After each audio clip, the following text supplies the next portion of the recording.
This is Bridget Farrell from the ARC New York, and I want to welcome everyone to our annual awards presentation. We have a great event for everyone. We have Lisa Reswick, who's our special guest, and we will also be celebrating our Volunteer of the Year. Let me just put everybody on mute. Our Volunteer of the Year, our Self-Advocate of the Year, and we'll be recognizing John Kemmer for his Lifetime Achievement Award. I also wanted to give you a few housekeeping rules. I muted everyone upon entry. Would like to keep everyone on mute if you could, unless you're presenting. And if you wanted to have a different view of the presentation, you go to the top hand right corner of your screen. There's a view button, and you can do speaker or gallery if you want. And I will turn it over to Judy. Thank you, Bridget. Welcome. Good afternoon, everyone. Pleased to be with you again this afternoon. I want to welcome you to our 72nd annual awards presentation. This afternoon, we will be honoring three very special people who have, through their time and dedication, given so much to the individuals and families of the ARC New York.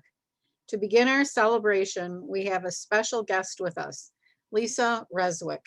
As a writer and advertising copywriter, Lisa has authored many essays focusing on parenting, family issues, and aging, particularly in the workplace, and has appeared in the New York Times, the Wall Street Journal, the Washington Post, the Huffington Post, and the Purple Clover.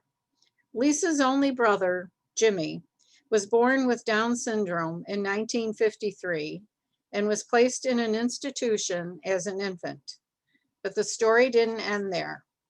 Although her brother no longer lived with the family, in 1957, Lisa's mother started a parents group in Olean, New York, devoted to helping families of children with developmental disabilities in the community. This was the start of what is known today as In Tandem, our Cattaraugus and Niagara Counties chapter. Lisa's essay, My Banished Brother, recalls the family's decision to place her brother Jimmy in the institution as an infant and how that memory has stayed with her throughout her life. Please welcome Miss Lisa Reswick. Sorry. You're muted right now, Lisa. Myself. There we go. Okay, good afternoon, everyone. You just got a preview because I'm going to tell a fuller version of that story and a fuller version than I could tell in the limited amount of words the New York Times gives you. The story I'm going to tell you appeared in an essay I published in the New York Times on April 1st, 2016. The essay had to be precisely 800 words, so in this version, I can include more that I had wanted to tell. I was at my desk at work one afternoon in February 2014 when my cell phone rang. The caller said, "Is this Lisa Reswick?" When I said yes, she continued, "My name is Wanda Koch and I'm your brother's caretaker." I had never heard of her and had no idea why she was calling, but instantly something long buried released in me. A geyser of emotion welled up and spilled over in convulsive weeping that started even before she uttered her next sentence. "Your brother is in the hospital with pneumonia, and I think he's dying. I've taken care of him for over 20 years. I love him, and this is hard for me." This complete stranger was crying, and I was crying. We cried together for a few minutes. I was stunned and confused by the force of the emotion that had overtaken me. I had always known I had a brother named Jimmy who was a year and a half younger than me, born in 1953. I also had a 3 years older sister, Lila, and a 6 years younger sister, Shelley. I knew that Jimmy was born with Down syndrome, and I remembered something about seizures. My impression was that he was severely disabled, not like the people with Down syndrome I'd seen on TV, who could go to school, hold jobs, even get married.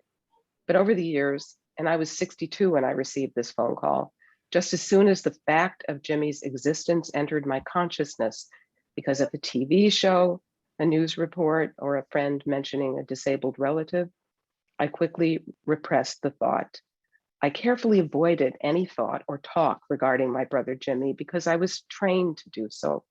His birth had been so traumatic for my parents, his existence such a painful reality, that my sisters and I were shut down if we ever brought him up. We saw our parents' reactions and we learned to strictly avoid the subject. Here's what still amazes me. I knew I had a brother named Jimmy who was in some sort of care somewhere, but I didn't know where, and I had no desire to know. If I thought of him at all, the thought conjured up the vague notion that he was a vegetable, someone who just existed without any real consciousness or ability to enjoy life. But mostly, I just didn't think about my brother. Wanda had called me instead of Lila, who as the oldest child had been designated the contact person for Jimmy after our parents had both passed away. Lila was out of the country and couldn't be reached, so Wanda had reached out to me. Should I come see him? I asked Wanda, but why would I come see him? Jimmy doesn't know me. I've never met him. Why would it make any difference to him if I came? I think it would make a difference, Wanda said. I think he would know, and I'll hold your hand through everything. With that, I knew I had to go. Now I wanted to go. By then, Lila was back in the States. I called her. She said she was sorry that he was sick, but she didn't want to go. I care that he not suffer, and I'll do anything I can to help from afar, she said, but I don't really feel like he's my brother. I don't want to go, but I'm glad you are. The only exception to our family's lockstep avoidance of ever even mentioning Jimmy was when Shelley decided to pay him a visit with her husband and young daughter, at least 20 years previously. She said she thought her daughter Wiley should meet her uncle. Lila and I thought she was crazy. All we heard about the visit was that Wiley was frightened at the way Jimmy looked, and Shelley felt the caregivers were judging her. Where have you been all his life? You show up now? She thought they must be thinking. That was the only contact any of Jimmy's three sisters had ever had with him. Complicating the decision about visiting Jimmy was the weather. There were blizzard conditions across New York. Flights were canceled. Car travel would be difficult. Jimmy was in a hospital in Dunkirk, New York, a good 10-hour drive away. I thought I could take a train to Buffalo, rent a car, and drive the hour or so from there. I told my husband, Dan, and 22-year-old daughter, Lily, that I wanted to go. Dan offered to come with me, but he had work meetings and medical appointments scheduled. I don't need you to come, I told him. Wanda will be with me. Then Lily said, I don't want you to do this alone, Mom. I'm coming with you. We got on a train the next morning. We drove through snow flurries, worrying all the way that Jimmy might die before we got there. I called Wanda to say road conditions were terrible and we were running late. It's fine, she said. I'll be here when you get here. When we arrived at the hospital, we saw just two women waiting in the lobby. Wanda was there with another of my brother's longtime caretakers, Sue. I was surprised at how young Wanda was. You said you've taken care of him for over 20 years, I said, but you're so young. I was 16 when I started working at the group home, she said. She was now in charge of the home. She led us into Jimmy's room. He had a breathing tube and was awake but groggy. Wanda and Sue stood on one side of his bed, Lily and I on the other, holding hands. This is Lisa, Jimmy, and this is Lily, Wanda said, as she and Sue stroked his arms gently. Jimmy looked questioningly at us. Jimmy had never been verbal and had been in a wheelchair for years. I stood there thinking about my parents, my father gone 25 years, my mother 18. After a while, a nurse asked us to step out and we decided it was enough for a first visit. Lily and I had not eaten, so we agreed to meet Wanda and Sue at a nearby pub for dinner. When we got into our car, Lily said, Mom, those women are angels. They're angels. We were both stunned by their obvious deep caring and love. Over dinner, Wanda and Sue told us all about Jimmy. I learned that he was not a vegetable. He had a real life. He had friends. He had relationships with his many caregivers and teachers. He loved bowling, was fussy about which sports logo t-shirts he wore, and was a big fan of Vanna White on Wheel of Fortune. The next day, Wanda took us on a tour of Jimmy's life. We saw his room, where I noticed a lone greeting card taped to the wall by his bed and realized I had missed decades of cards I should have sent. We drove past the day hab where Jimmy took classes and the funeral home where Wanda had already arranged for a service and burial. She had ordered a headstone with an etching of a bowling ball. At the home, we met a few of Jimmy's housemates. They know, said Wanda. They ask about him and they're sad and worried. They know much more than people think they do. Back at the hospital, we met with Jimmy's care manager to discuss removing life support. Jimmy had been in and out of the hospital the past few years, and Wanda didn't feel he could get better. He was suffering. It was time. But the doctors wanted to try one more thing and asked us to wait a few more days. We needed to get back to our jobs. Lily and I paid a last visit to Jimmy. At Wanda's suggestion, it was just the two of us. We took him the boombox from his room at the home and set it up to play CDs from his collection. He slept through our visit. We didn't want to wake him, so after half an hour, we left for the train station in Buffalo. Next week, there was an unexpected good news. He had rallied and was taken out of the ICU and off the breathing tube. But a few days later, my phone rang again. I answered and just heard Wanda crying. She had been with him when he slipped away. Wanda scheduled Jimmy's memorial service for the upcoming weekend. I drove back across New York State with Lila, and Shelley flew in from California, bringing her now grown daughter, Wiley, the one who'd been scared. At the memorial, Jimmy's three sisters sat in a row, red-faced and weeping, as his friends, housemates, and caregivers spoke about their affection for him. We were his sisters, but we were strangers. They were his family. I was grateful that he had such a family. The thought came to me that Jimmy truly had been better off than if he'd stayed with us. Our home had not been an easy one to grow up in. Our parents had a volatile marriage, I believe was only made even more difficult by the trauma of Jimmy's birth. When I was in college, my father came to visit me at a time when he and my mother were fighting, as they often were. He had a breakdown in front of me one evening. Suddenly he started weeping. I don't recall what prompted it. And he kept saying over and over, "What did I ever do to deserve a son like that?" It was 1975, 22 years after Jimmy's birth. For my father, it was a deep, deep wound. Shelley had been born 5 years after Jimmy. The decision to go ahead with that pregnancy must have been fraught. My mother was then 45 and had already given birth to a disabled child. They sent both Lila and me away to sleepaway camp for Shelley's birth. I was only 6, probably afraid of what might happen again. It didn't. My father came to camp and drove us several hours back home so we could meet the new baby. Children weren't allowed to visit the maternity ward, but he was a doctor at that hospital, so he snuck us in and hid us in a bathroom where he brought baby Shelley. What I was unable to fit into the Times essay was what happened in 1957, 4 years after Jimmy was born and sent to an institution. That October, my mother, Victoria, placed an ad in our hometown newspaper asking parents who had retarded children, the lingo of that time, to gather at our house one night for cider and donuts and to discuss what might be done to help the children. My milkman showed up, she said. I had no idea he had a child like this, and he had no idea I did. It was the dark ages. These things were kept secret. Out of that meeting grew first a classroom with one teacher and eventually a large agency called the Rehabilitation Center, now called In Tandem and still based in my hometown of Olean, New York. My mother was the first president of the founding group. She applied for and won a New York State grant, but had to skip receiving it from the governor's wife in person, as she had just given birth to Shelley. When my essay was published in the Times, I got not only many online comments, but a huge number of extremely moving messages from people who had taken the trouble to find an email address for me. Some of them had a similar experience to mine, others told of very different experiences. One person wanted me to write her family's story. Another mailed me her late sister's funeral booklet to demonstrate how many people had loved her, how important her life had been. There was a psychoanalyst who said I had changed her thinking about her disabled sibling and made her consider reaching out to him for the first time.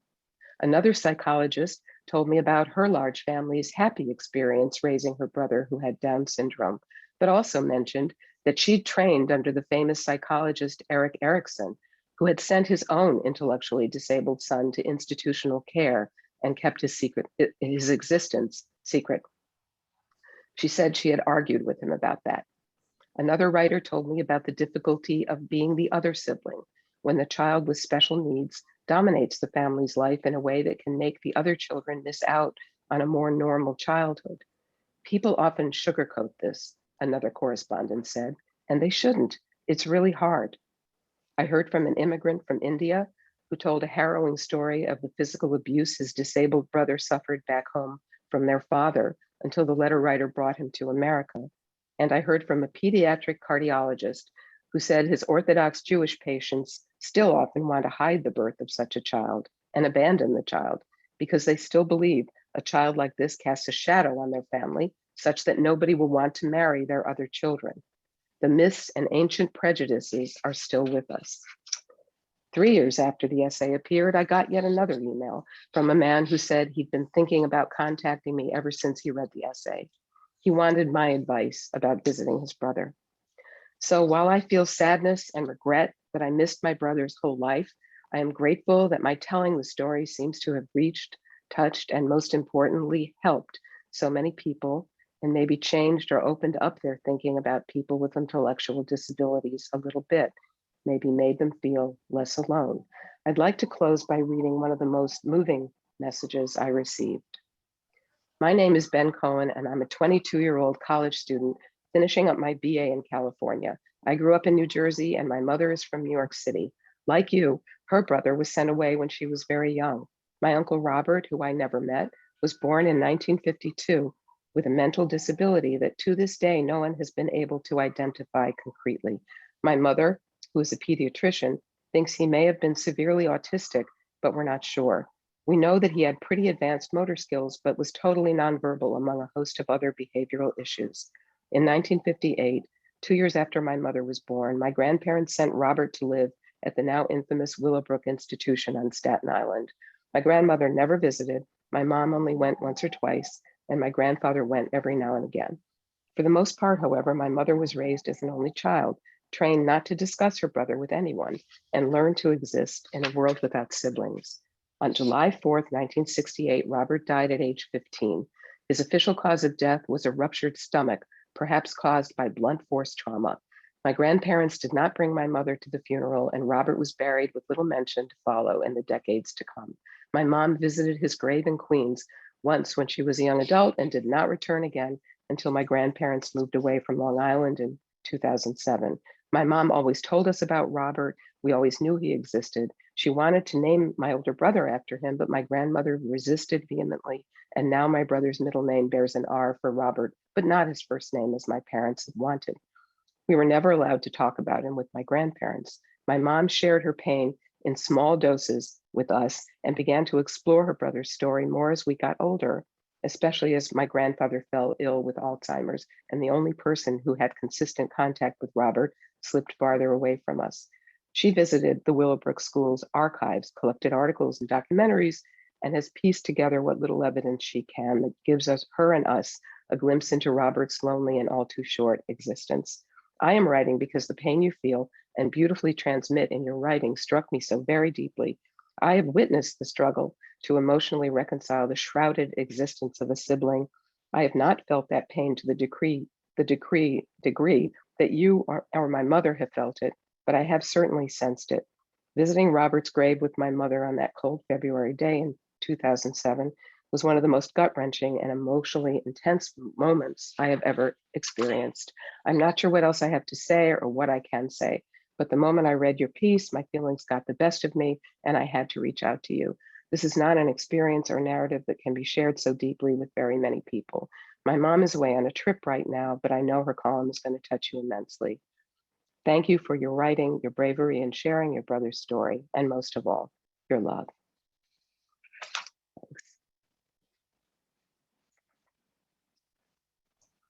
Thank you, Lisa.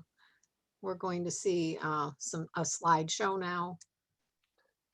Yeah, I just put together a few pictures that sort of bring the story a little bit to life. And for just a few minutes, I'll show you some of the pictures. Thank you for taking us on your emotional journey. I'm sure Jimmy would be very proud of you.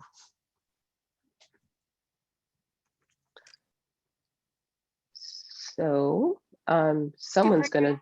Yes, I'm trying to bring it up and it's not happening. So give me 1 second here.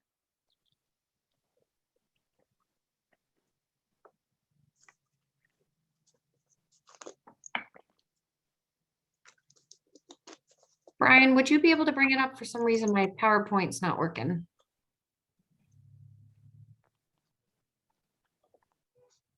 I don't know why.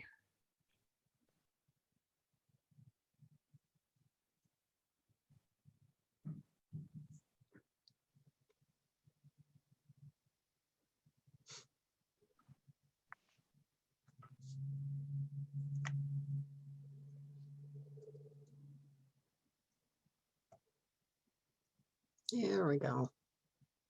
There we Okay. go. All right. So here's just, my parents. My parents, when they met in the service in Hawaii in the 40s, my parent and my parents with Lila, their firstborn. I love those 1950s hats and bonnets on the baby. And my parents at an older age, and then my whole family with my, parents and the three sisters. You can go to the next. And here are the two childhood photos I have of Jimmy, one in the high chair and one sitting on probably my father's lap, although I'm not really sure whose lap that was. And it must have been probably at the institution, which I believe was called Jan Adam. Hmm. Yeah. And next, there's you can go to the next, and there's the local Olean Times Herald account of how of the meeting at our house. And here is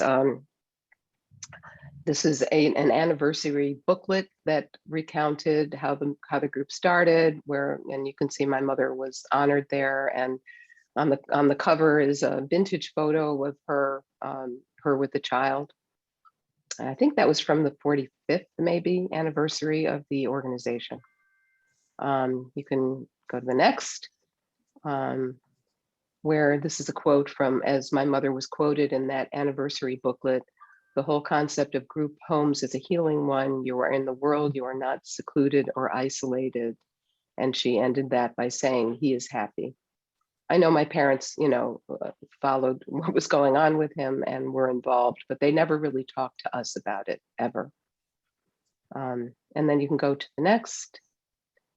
Here is the one picture of when Shelley visited Jimmy. And on the right, you can see a little glimpse of his room at the home that we were shown when we were taken around to learn about his life by Wanda. You can move on to the next, and this is just a couple of snapshots from the memorial service. Wanda had created a photo board about Jimmy. She also gave me a scrapbook with many, many pictures of events that Jimmy participated in the home of him over the many years. And then you can see a glimpse of the guests at the memorial. And here on the left is Wanda and me. I think from the first night we met, or the second night. And then on the right, there's a blurry photo of my daughter Lily and Wanda at that pub where we had dinner. And in the middle is a photo that shows my two sisters talking to, these are some of Jimmy's longtime caretakers. And that's it. Thank you once again, Lisa, for this wonderful healing story. It was an emotional journey, but I think one of the things that we all learn from it is the importance of direct care professionals and the importance that they have in an individual's life. Wanda and the other people who cared for Jimmy and took care of him for so many years formed such a family relationship with him. And it just points out how important these people are in all of our individuals' lives and how much we truly, truly value them. So thank you once again for sharing your story. I agree. I just will say that I agree wholeheartedly with that. The people we met there were amazing. Yes. And the stories they told of interacting with him were amazing. So yeah, they're incredible people. Thank you once again, Lisa. I'm now going to introduce Cheryl Englert, who will present our Self-Advocate and Volunteer of the Year Awards. Cheryl? Good afternoon. There you are. I'm Sherry Englert, and a mom of Matt, who's now 45 and lives in a group home, and that story was very touching to me. I'm going to be presenting the Self-Advocate of the Year Award. I represent the newly merged Globe Region ARC, and I am chairperson of the ARC New York Scholarships and Awards Committee. And it's my honor to present the first award of the afternoon, the Self-Advocate of the Year Award for 2021. The Self-Advocate of the Year award is presented to an individual who has demonstrated leadership, personal growth, and positively influenced the lives of others. It is one of the most prestigious awards to be presented each year by the ARC of New York. I am honored to announce that the 2021 Self-Advocate of the Year is Heather Romanek of the ARC Jefferson St. Lawrence. Heather is a member of the North Country Self-Advocates and is employed by the ARC Jefferson St. Lawrence as a self-advocate. She has been an active member of the chapter's local self-advocacy group for over 16 years and facilitates the twice monthly group meetings. Heather currently participates in multiple self-advocacy groups and associations. Each month for the last 8 years, Heather has presented at the chapter's orientation and training classes, teaching new staff how to be a better direct support professional and helping them feel less apprehensive about working with folks with disabilities. In the June of this year, Heather represented the North Country Self-Advocates at an LGBTQ Pride event in Thompson Park, New York, and attended a Pride flag raising ceremony at City Hall in Watertown. Currently, Heather is working with the members of the chapter's self-advocacy group, helping to ensure that when the pandemic ends, individuals will have access to the same services and benefits they had before the pandemic. In addition, Heather is working on multiple issues on a statewide level and with local governments. She truly exemplifies what it means to be a self-advocate. Before we present the Self-Advocate Award, we have a short video we'd like to share with you honoring this year's recipient, Heather.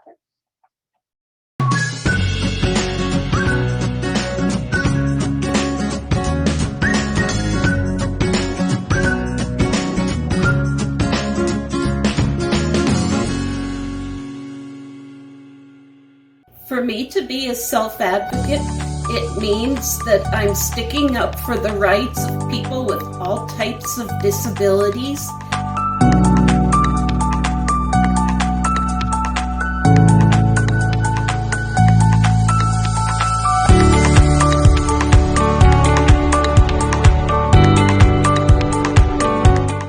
It helps me to know that I'm giving something back to other people when I've been helped in my life and that.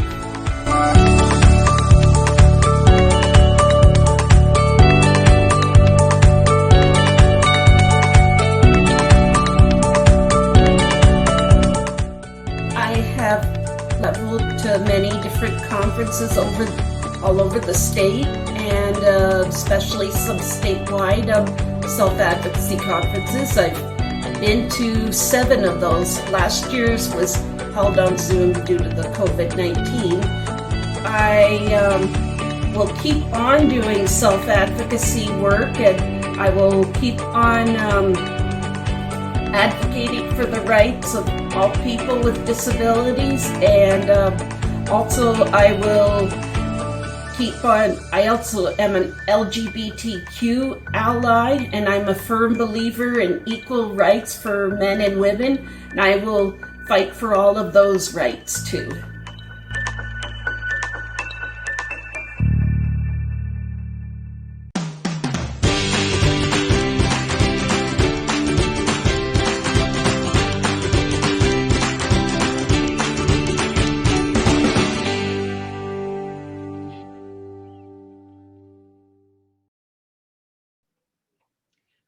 Please welcome the ARC New York 2021 Self-Advocate of the Year, Heather Romanek.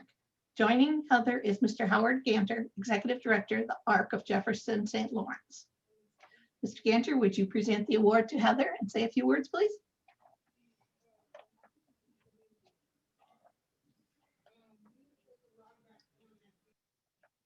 Do we have Howard?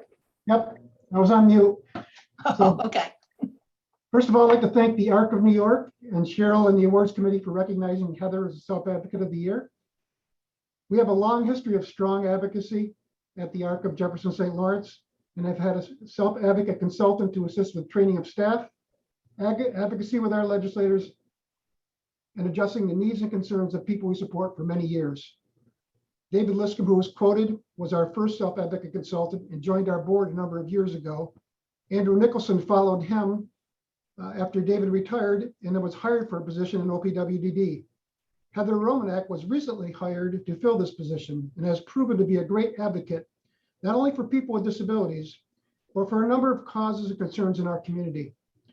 Heather's been a long-term self-advocate with the North Country Self-Advocates and has worked in varied capacities, both in the agency and in the community settings prior to being hired as our consultant. She has taken an active role in our legislative meetings, town halls with family members, and those we support. She assists with training of our new staff and works closely with John Leo, our self-advocate advisor, to determine if there are issues that need to be addressed. She's active with agency committees and is always very inquisitive and asking questions about the issues we're discussing. Self-advocates must have a seat at the table in regards to policy changes that impact them and in consideration of changes for supports and services. We are proud of Heather and all that she has accomplished personally and as a self-advocate. She is a voice for those who do not have one and is a great resource for us here at the organization. I wish to congratulate Heather on being recognized for this award, all that she has done and all that we are hopeful that she will do to ensure that the supports we provide are appropriate, meet the needs of those we support, more importantly, are person-centered. Congratulations, Heather. I'd like to present you with this award, and Heather was also given an iPad. Congratulations. Thank you. Do you want me to do? Yep. Would you like to share with us? Okay. And I've got a speech written. All right. Okay. Hello, my name is Heather Romanek. Thank you to NYSARC for selecting me as the Self-Advocate of the Year. I am a self-advocate who is a member of the ARC of Jefferson St. Lawrence County's Watertown Chapter Self-Advocacy Group. I'm also one of the self-advocacy consultants for the ARC of Jefferson St. Lawrence. I have autism/Asperger's syndrome. In 2007, I became a member of the Jefferson Rehabilitation Center's, now the ARC of Jefferson St. Lawrence Self-Advocacy Group. Since then, I have served as secretary of our group, as well as vice president. Also, I have attended many self-advocacy conferences, locally, statewide, and nationwide, held in person, via Zoom, and online. Self-advocacy is very important to me because it helps me to speak up for my needs and rights and to speak up for the rights of others. I love being a self-advocacy consultant for people with all types of disabilities. Again, thank you very much to NYSARC for nominating me for this award. In conclusion, I would like to thank my family, my friends, my job coaches, my care managers, my circle of support, and the ARC of Jefferson St. Lawrence Self-Advocacy Group for all of their support and encouragement over the years. I humbly and accept this award, and I also want to say self-advocacy rocks. Great, thank you very much. And keep up the good work. I know you'll stay right in there fighting for all those things that self-advocates work Yes. so hard for. Thank you very much. You're welcome. This concludes the 2021 Self-Advocate of the Year presentation. On behalf of the entire ARC family, we congratulate Heather and thank her for her contributions to making our world a better place for people with intellectual and developmental disabilities. And now it's my great pleasure to move on to our next award, the ARC New York 2021 Volunteer of the Year Award. This award is presented to a volunteer in recognition of their continued dedication, service, and advocacy on behalf of people who have intellectual and developmental disabilities. It is one of the highest recognitions a person can receive from this organization. Today, we are honoring Ms. Anne Marie Lockhart, a longtime volunteer and friend of the Warren Washington Albany ARC. Throughout her lifetime, Anne Marie Lockhart has generously and without hesitation given up her time, her talents, and her treasures in support of those with intellectual and other developmental disabilities. Whether performing her vocations, first as a manager of a residence for children with intellectual and other developmental disabilities at the Warren Washington Albany, then as a teacher for the visually impaired during her career at BOCES, or as a volunteer for the Warren Washington Albany chapter of the ARC New York. Anne Marie has always provided an abundance of love, care, and compassion for those in need. Today, we proudly recognize Anne Marie's 40 years of dedication to the Warren Washington Albany chapter, the ARC New York organization, and the hundreds, perhaps even thousands of individuals and families she has touched. And so we have a video to show.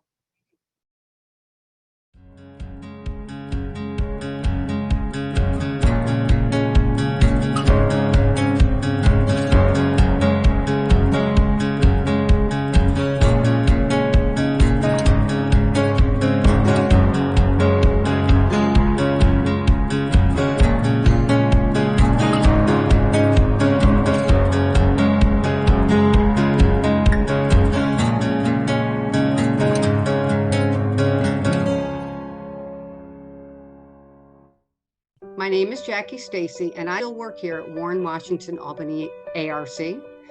I am blessed to be able to speak about Anne Marie and the impact she's had on me, our chapter, and on the state ARC. I've known and worked with Anne Marie for 39 years now, and I know that she takes the time she spends volunteering with both us and you very seriously. She has dedicated not only her time, but her knowledge of all that she has learned and gained to make sure that people with disabilities are treated humanely and are valued members of the community. Many years she has spent on our agency board has made such an amazing and positive social impact on our agency, and I know that the same is true for all of you there at ARC New York.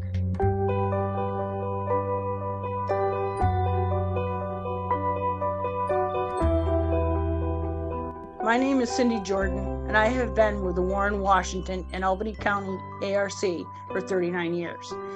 I looked up the definition of a volunteer, and it was defined as to give without being asked or without being paid. I met Anne Marie 39 years ago, and I knew right away that she was a leader. She is dedicated to the people we serve. Her advocacy for the people we support and staff is remarkable. Congratulations, Anne Marie, for you certainly deserve this distinguished award.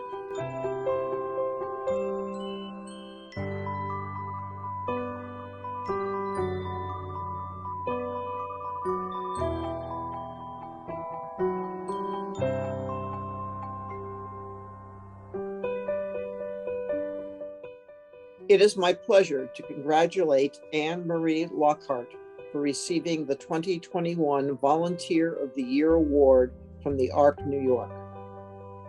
We are proud of her for receiving this honor and for her being recognized as an outstanding volunteer member who has shown such continued dedication, exemplary service, and advocacy on behalf of individuals who have intellectual and other developmental disabilities.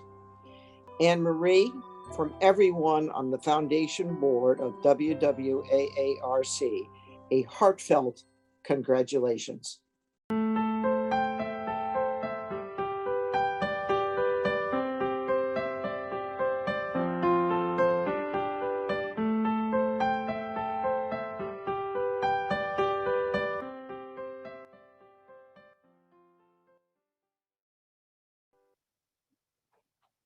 And I want to add, sharing as a teacher, I'm a retired BOCES teacher too. So Anne Marie and I had many discussions over the years as volunteers and teachers on how to make the system better for everybody we serve. So my congratulations to Anne Marie too.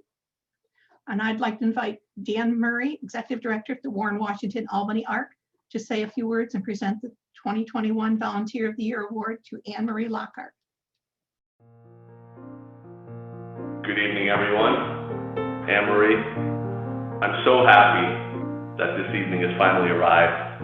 When we started filling out the application for the Volunteer of the Year Award, we went into it knowing how much you've given to this organization, how much you've given to our chapter, how much you've given to our employees, how much you've given to the people that we support, most importantly. But when I started putting pen to paper and started filling out the application, it just blew me away with the dedication, the commitment, your lifelong service to all that we represent, to our mission. And I'm so very proud this evening to be able to give you this award, the 2021 ARC New York Volunteer of the Year Award. There's no one more deserving than you. Congratulations and thank you.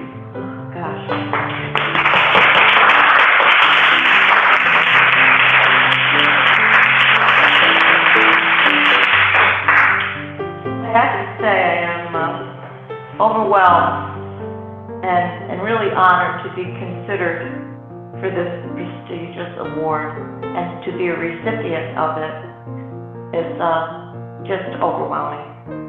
You know, there's a saying that it takes a village to make changes and to keep promises. Tonight, part of those village that has helped me through this journey that I've taken as a volunteer are here with me tonight at my request, from the wonderful ladies in the office and our board secretaries, Pat Bay, Sandy Condrell, Anne Marie Ossiger. They keep me very well balanced and on target. My board, which is so active, and I'm so grateful to have the knowledge that they extend to the agency and to the people that we provide services to. To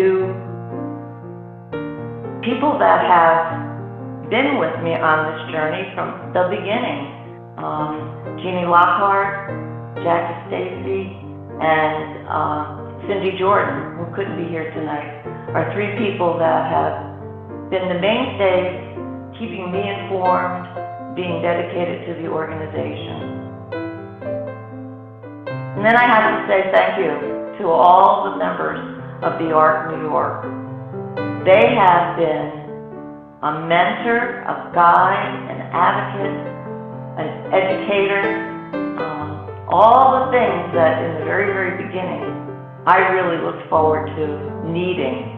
And people like Henrietta Messier, I'm going to name names because it's important to me. Pat Campanella, Mary Ellen Murphy, Ellen Owens, Jack, our president, current president, Ruth Ridgway, Lyle Lehman. Those are all people who in the very, very beginning took me under their wing and helped guide me through these last 40 years. I also would like to really take this opportunity to thank the individuals that we provide services to. They have touched my life in a way that has made my journey so different than I ever expected it to be. They brought me joy. They brought me insight. They brought me parents that helped me learn how to advocate and to advocate correctly. Even those that could not speak would bring emotions to me when I could see a sparkle in their eyes and know that something good had happened for that individual. So, lastly, I would like to thank my family. My daughter, Michelle, and my son, Michael, are here with me tonight. And they have shared this journey with me and supported me all the way. And without their support, I couldn't do this. So I really, really am honored to be part of the group of the Volunteers of the Year Award people. And I thank you very, very much.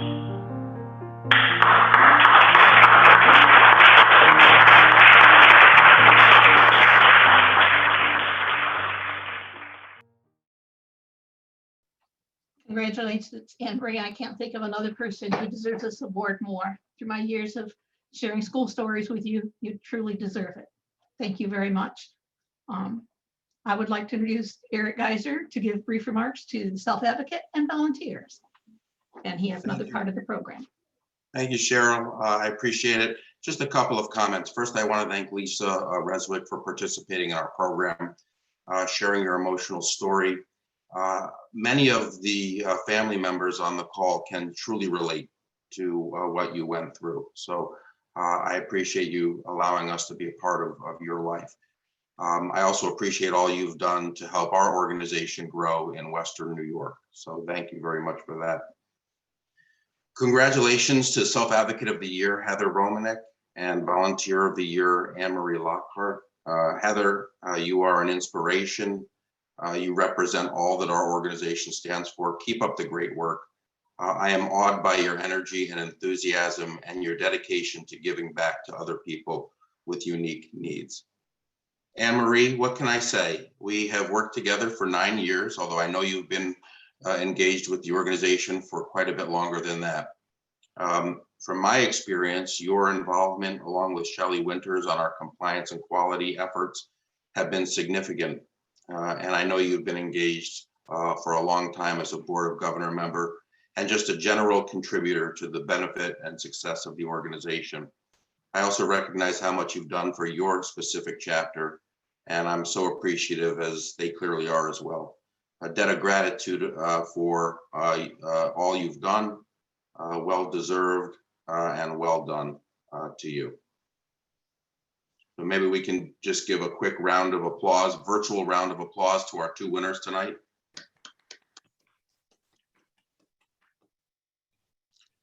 So thanks, everyone. So now I have the distinct honor of introducing someone that I've worked with very closely for 9 years, John Kemmer. And we have a couple of things planned here, but what can I really say about John Kemmer? He's been with the organization for 44 years. I kiddingly joke with him that that's longer than most of the staff have been alive at the state office. But he's been in so many different capacities at the chapter level at our state office. And you know, it's interesting. When I started with the organization in 2013, I have to admit, I had absolutely no idea what John did. I knew he was on many calls. I knew that they were somewhat secretive. I knew he didn't share a lot of that information back with me, especially in the early days. He was an enigma to me. But I realize now that that was because of my youth and my lack of understanding of what he was doing behind the scenes. So as I've grown, I've come to appreciate all he has done and continues to do behind the scenes and how he's helped our chapters and our organization. Someone recently described John as a gem, and I think that that is a suiting label for John. Not only does he have amazing technical information and expertise, it's more than that for John. It's not just what he knows, but it's how he communicates what he knows with other people, how he builds trusting relationships and alliances with our key stakeholders. And I've learned that how important that is, especially in our field. I often joke that John could have gotten the CEO job had he chosen to go for it, but he always seemed to be more comfortable working behind the scenes, kind of a special IDD, special ops Green Beret. But I'm so glad that he's going to continue to help us going forward, although it'll be in a slightly different capacity. Plus, if he had gotten the job, it would have interfered with his golf schedule. So that was something else that we had to consider. I won't do John a whole lot of justice going on and on about all he's done for the organization. So what I'd like to do is show a short video that we created in honor of John and his years of dedication to the organization. So without further ado, I hope we have it queued up and ready to go. I hope you all enjoy.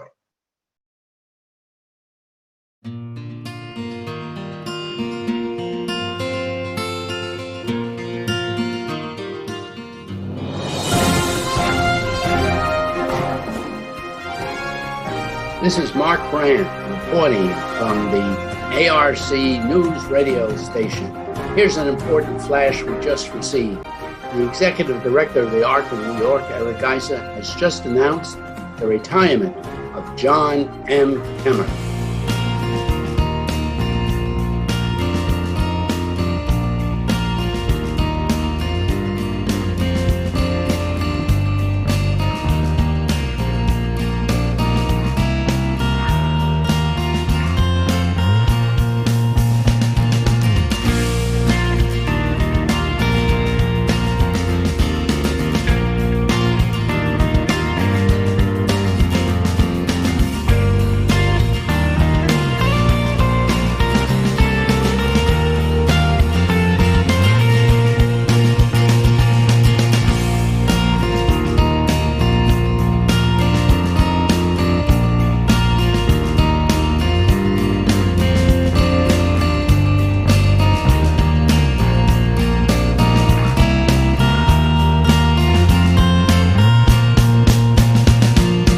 do the action. And I'm an actor. So it's with mixed emotion today that we get to celebrate John Kemmer's retirement from full-time employment from the ARC New York. I've come to admire and truly appreciate John, all he brings to the organization. I have to admit, though, when I first joined the ARC in 2013, I really didn't fully appreciate what John did or how he did it. I was really pretty puzzled over his role. He had these secretive meetings and secretive calls and didn't always share the information with us. I thought it was strange how his sick days lined up with beautiful Gulf weather. But I was naive. And as I've navigated the organization in multiple roles, I know what he does now. I know how he has helped all of us every single day. He has amazing expertise. His institutional knowledge is second to none. But his talent really goes beyond that. He really has an uncanny ability to build trusting relationships with our state regulatory bodies. Furthermore, and I think most impactful, is that he's not only able to identify problems, but most importantly, he's able to offer proposed solutions. It's really easy to criticize the state and not offer solutions. John offers feedback and solutions always. He is trustworthy, he's dedicated to our cause, and I can speak confidently that every chapter and every person who's watching this video today has been in some way or another touched and benefited by the work that John has done over the years. We owe him a debt of gratitude, and I am grateful that he will be continuing to work with us in an ongoing capacity. Congratulations, John. Well done, well deserved, and best of luck. Within my first year as the executive director of the ARC of New York, I had the good fortune of hiring John Kemmer. He previously served as the executive director of the Warren, Washington chapter. All throughout my tenure, I came to highly respect, admire, and appreciate John's talents, his sensitivity, and extreme passion for the ARC's core values and its mission. As the executive director for the organization, I often had John accompany me to numerous meetings with state regulatory agencies, as well as the New York State Legislature. His ability to take the most complex issues and break it down so that legislative and/or bureaucratic staff could understand its implications allowed for many changes and shifts in New York policy, directly relating to the individuals and the families we serve. While at times both the culture and diversity of the organization presented challenges, John's understanding and ability to adapt made him an extremely valuable member of the ARC New York's leadership team. We all recognize that New York State has the largest programs and funding and individual supports to the DD community than any other state in the nation. In every corner of New York State, whether it's the families, individuals being served, or the governmental and state agencies involved with the DD community, John Kemmer is well recognized and highly respected. While John's retirement will most certainly be felt, his years of devotion has definitely left its mark on the field and to the hundreds of individuals that he touched.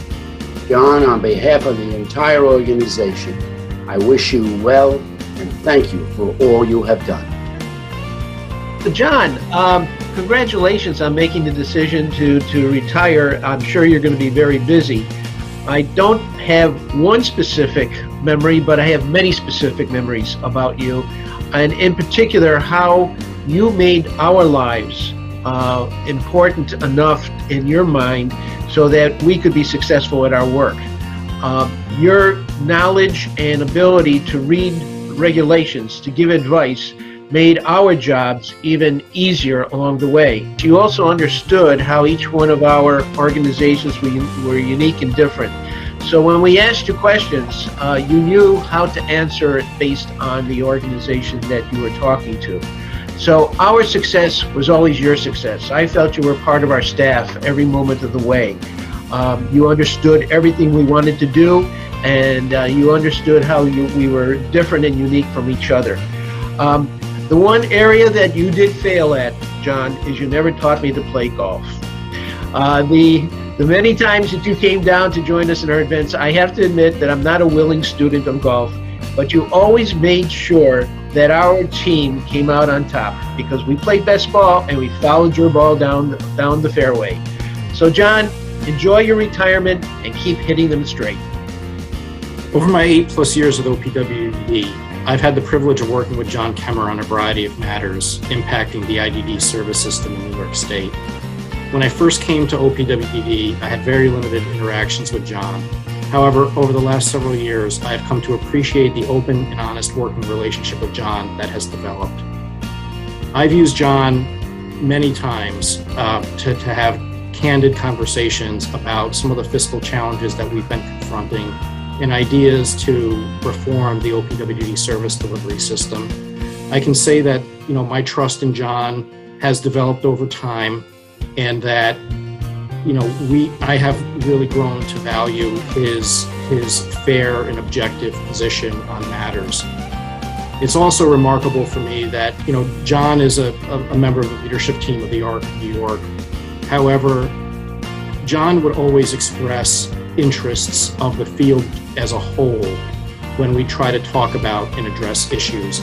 I always admired that of John in his, honesty and overall desire to really improve the DD system as a whole and not simply look out for one component of the field.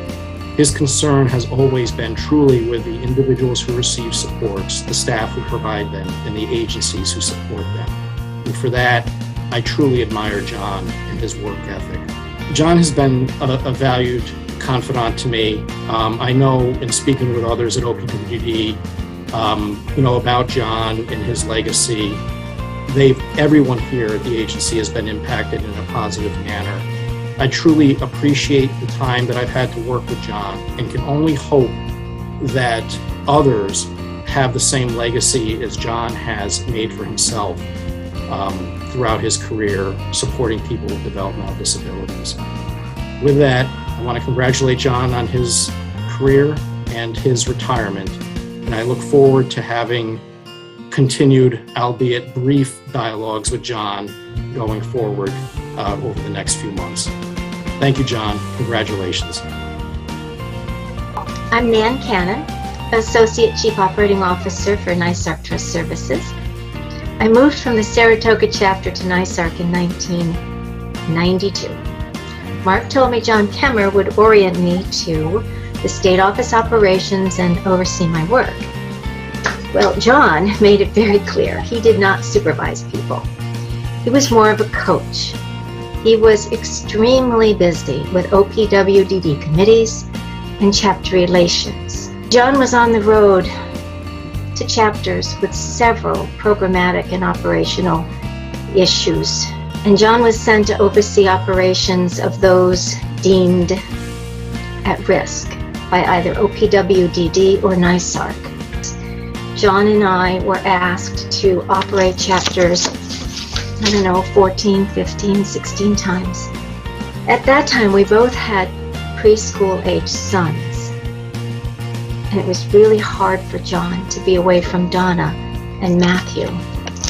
John and I both loved returning to our roots and being in the midst of the people the chapter supported. But my favorite recollection of those difficult years was John getting an assignment, hiding the disappointment that he had to go back on the road again, and saying with genuine vigor, "I'm going to be with my people." And he was. John didn't like sitting in a hotel room at night. John would be at one of the residences in the evening, having dinner, playing his guitar for his people. You're a good man, John Kemmer. It's been a pleasure, Lo, these 30 years, and I appreciate all the golf tips. Take care. John Kemmer, I want to thank you for your passion I want to thank you for your curiosity. I want to thank you for your patience. I want to thank you for your understanding. I want to thank you for your critical thinking and speaking candidly. I look back on the decades, yes, decades, that we've worked together managing and brainstorming about new changes in the HCBS waiver or influencing what could be done, all the while trying to do the best for the people we serve. I can honestly say that because of our work together, I'm a better person. The ARC New York is a better organization, and because of you, the people with IDD are better off. Thank you, John. I wish you a very happy retirement. It is well deserved. I think everybody knows, who's ever worked with John knows how great he is to work with. So I'd really like to share a story that kind of exemplifies what, our relationship was and how John approached things. John would bring his lunch to work every day, and John would frequently bring his lunch even to outside meetings. So I think everybody knows that state office staff go to a lot of meetings. Not all of those meetings were enjoyable, frankly. So this particular day, we were at a chapter meeting. It was one of those less than enjoyable meetings. So I'm sitting there trying to keep a straight face and count back from 10, and I'm looking around, and John is just sitting there calm and professional as he always is. So he pulls out his lunch and he takes out a banana and he slowly peels it and he starts eating it. He doesn't say anything. He's still just sitting there as calm as ever. After the meeting, I said to John, I said, boy, I said, that was a rough meeting. I said, I noticed you needed an early lunch to get through it. And he said, yeah, he says, I wish that I had 2 bananas, he said, because that was a 2-banana meeting. So I encourage everybody to go back and remember when you saw John pull his lunch out early, and in particular started eating his banana, because he may not have been as happy to be there as you thought he was. So John, I congratulate you on your retirement. Really appreciate your sharing your expertise and friendship. So again, enjoy retirement and no more 2-banana meetings. It's an honor to be able to speak about John Kemmer and John's contributions to our field. I was trying to think as I prepared for this how long I've known John, and it goes back to the time when I was a volunteer. It probably goes back to when my father actually was on the Board of Governors and my family was involved with NYSARC. And the universal factor with John is his low-key, caring manner. He is just consistently somebody who knows about the people we support. Someone mentioned he's been in just about every role. I've known him in executive roles and in policy roles, but he does know our programs, and he knows the people we support, and he knows our families, and he cares deeply, and he brings all of his skills to bear to improve our programs, to improve the funding, and it all comes back to the people. I think some of the most outstanding memories I have are the most recent ones with the pandemic. John has always been a great strength, a great advocate for our associations, for our chapters, but never was it more important and never was it more evident than during the pandemic. So John, on behalf of all of the executive directors, on behalf of EDA, and on behalf especially of the people we support, thank you, thank you, thank you for all that you've done. Hi, John. Well, you finally going to make the transition, and I'm glad to hear you're going to join the rest of us original NYSARC state office crew in hopefully a happy and pleasant retirement. I can never forget the first time we actually shared quarters together was at our Sullivan, one of our great Sullivan annual meetings, and which we immediately stayed after at the luxurious Holiday Inn to wrap up some minor problems at the chapter. Had many opportunities to help chapters. I hope we helped, including closing down a restaurant or two in our career. Well, I'm not glad that our expert in rate setting, working with OPWDD, will be passing on his career, but I have nothing but the best wishes for you, and I hope you have a wonderful retirement. My name is Perry Cordo. I'm the Chief Executive Officer of the ARC Madison Cortland. First, John, congratulations on your retirement. That's a good and a bad thing. It's good for you that you're retiring, but unfortunately, it's going to be difficult for an agency like ours. You know, when I think of you, John, I think of, you know, when we have an issue, we have a problem, no matter what the problem is, whether it's with rates, it's with something we have in one of our areas, whether it's residential or day hab or any other program. And a lot of times, you know, we can't figure out what it is. A lot of times the answer is, well, why don't we give John a call? And if we can't figure it out, or if you don't have the answer to it, you know who we can call, who we can contact that can help us out. And, you know, that's invaluable. And we've heard, you know, I've heard over the last few months or several months that you were thinking about retirement. And I can't tell you how many times I've talked with other people, other execs, other people in my agency. What are we going to do? So you're going to be missed, and I'm going to wonder when we have an issue, geez, who do we call? But thanks, John, for all you've done for our agency and for all the agencies throughout the state, and for all the families and individuals that we support, that you've helped out. It's been tremendous, so thank you. Something strange in the neighborhood. Who you gonna call? There's something weird and it don't look good. Who you gonna call?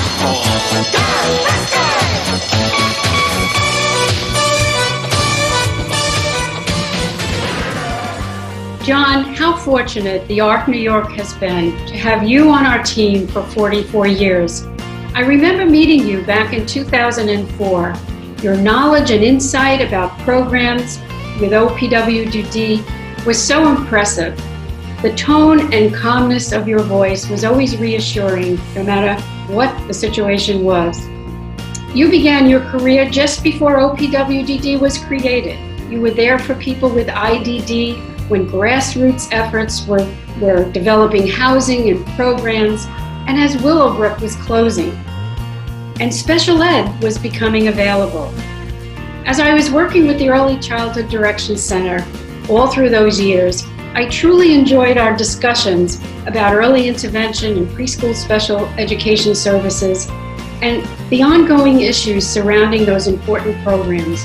You were our strong voice in Albany at the State Education Department. John, you are the real deal. Your knowledge, experience, and passion has been a blessing to the ARC New York, and we have been very educated by you.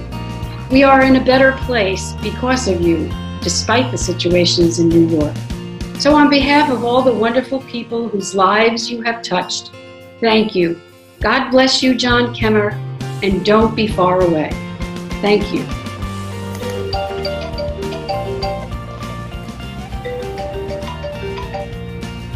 Hello?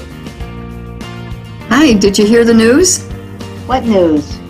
John Kemmer is retiring. No way. Yep, I heard at the end of the year. Oh man, does Bridget know this? I don't know. She didn't tell me. I heard it through the grapevine. Yeah, she's always in the know. Let me go call her. Hold on. Hello? Bridget Farrell, is John Kemmer really retiring? Did you know that? He's retiring? No, Yeah, I didn't know that. Yeah, Sue said that at the end of the year he's supposed to retire. I'm going to click you in so Sue can talk to you also. Hold on. Great. I got you. Hey, Bridge. Hey there. Hey. It's true. So He's really JK's retiring. Oh my gosh. Yeah. We definitely have to have some sort of party for him and a concert where he's playing his guitar. Yeah, JK has been there. I think we've all been there about the same time. I think that makes us triplets. Well, I'm in here the longest tenured staff person, and I am bummed that he didn't call me. He was supposed to let me know ahead of time so I could deal with that sadness. He's a legend All right. in his own mind. He's a legend in our mind too. True. We will miss him. Absolutely. Shall we toast him? Yes. Congratulations, John. Oh my God. Okay, wait. Yep. Congratulations. I can't say congratulations. Hold on. Congratulations, John, from your work sisters. We're going We'll to miss you. Miss you. The end.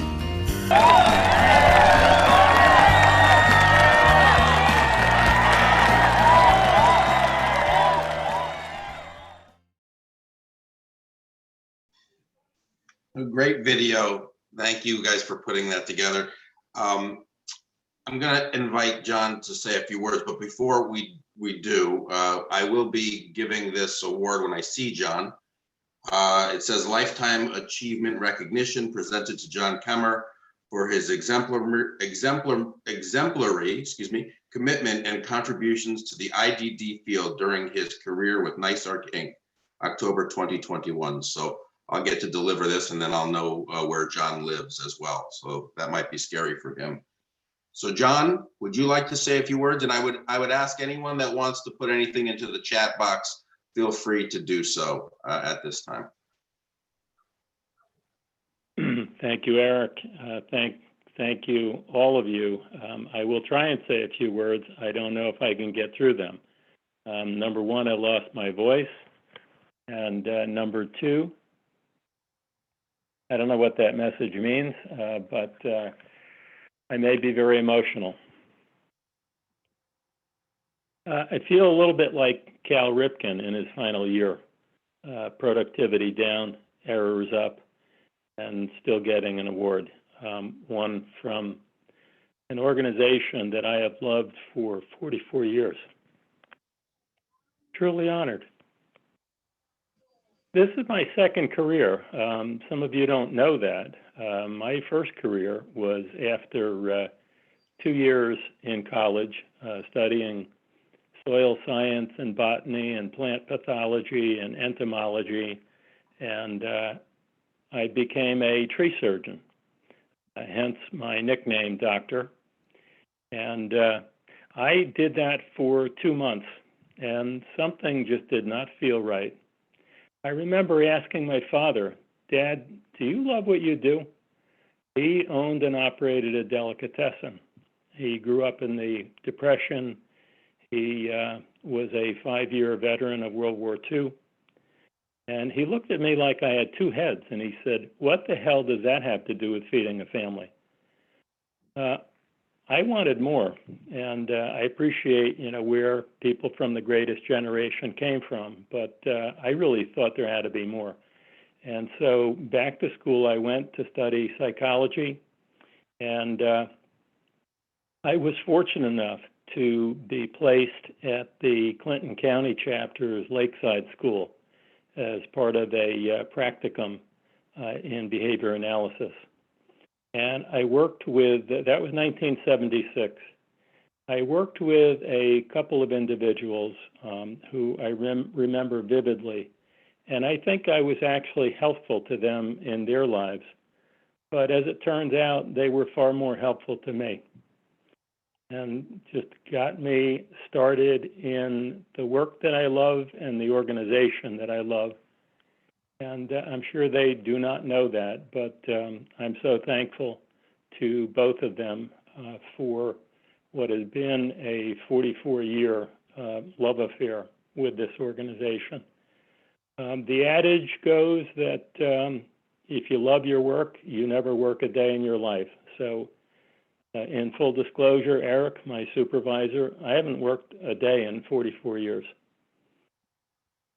But in all seriousness, I love this organization. I love the work that we do.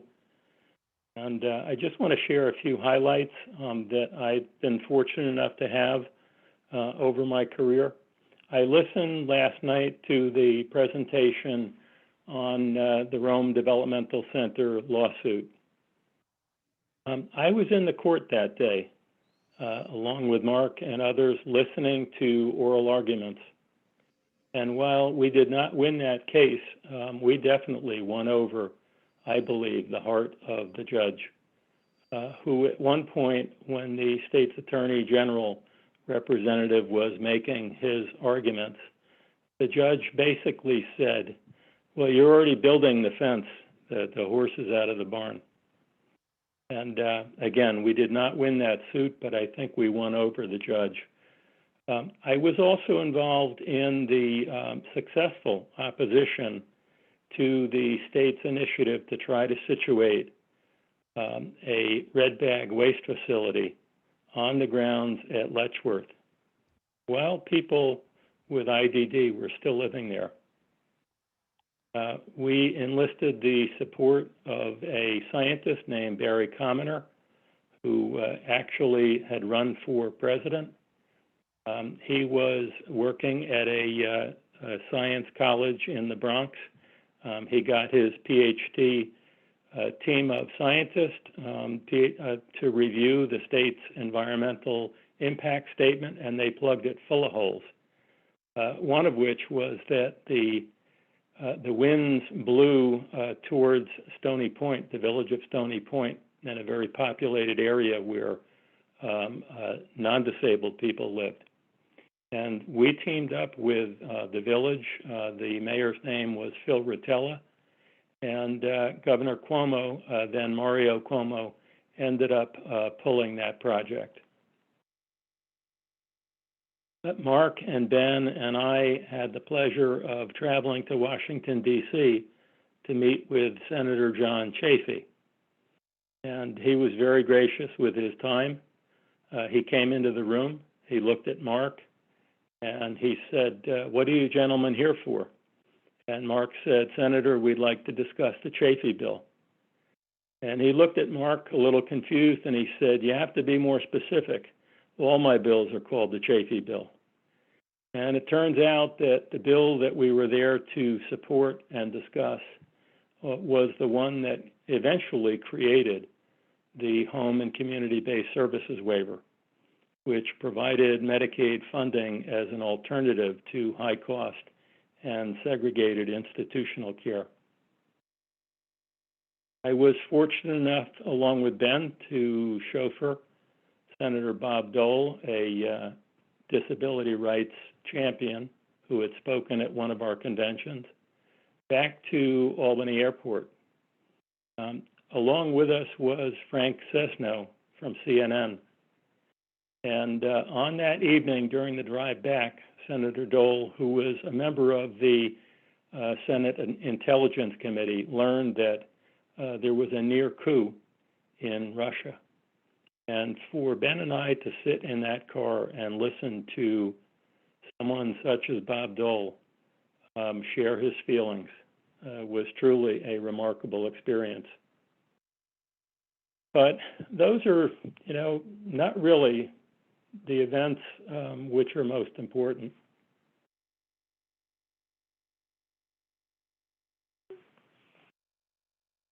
Eric, I might have to defer back to you, but not quite yet.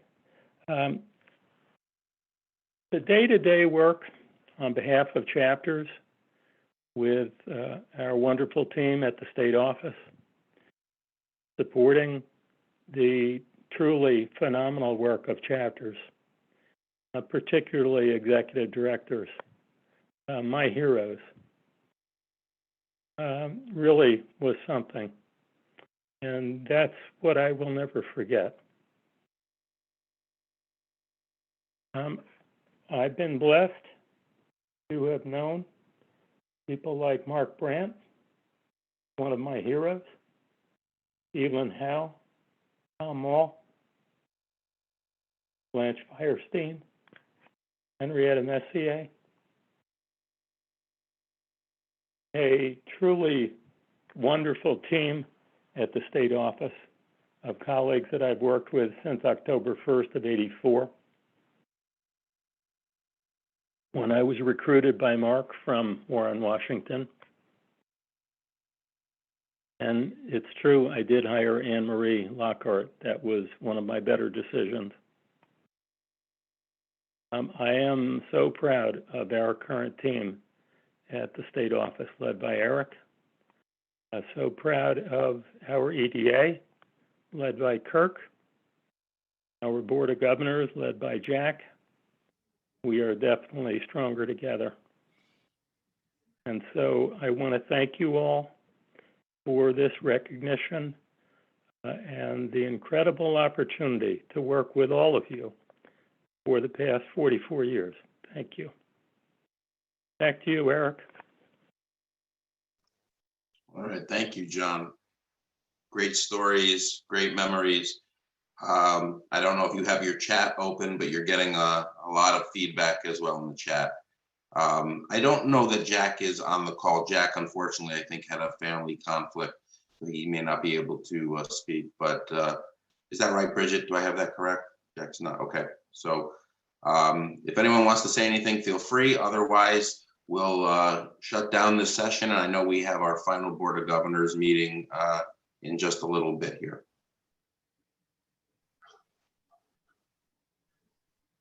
Okay. All right. Thanks, everybody. John, thank you. Sincerely, you're a good friend. Thank you, John. You're the best. Great friend. Take care, everyone. Thank you for attending, and we'll see some of you in about a half hour. God bless you, John. Thank you. Bye, everyone. Bye, everyone.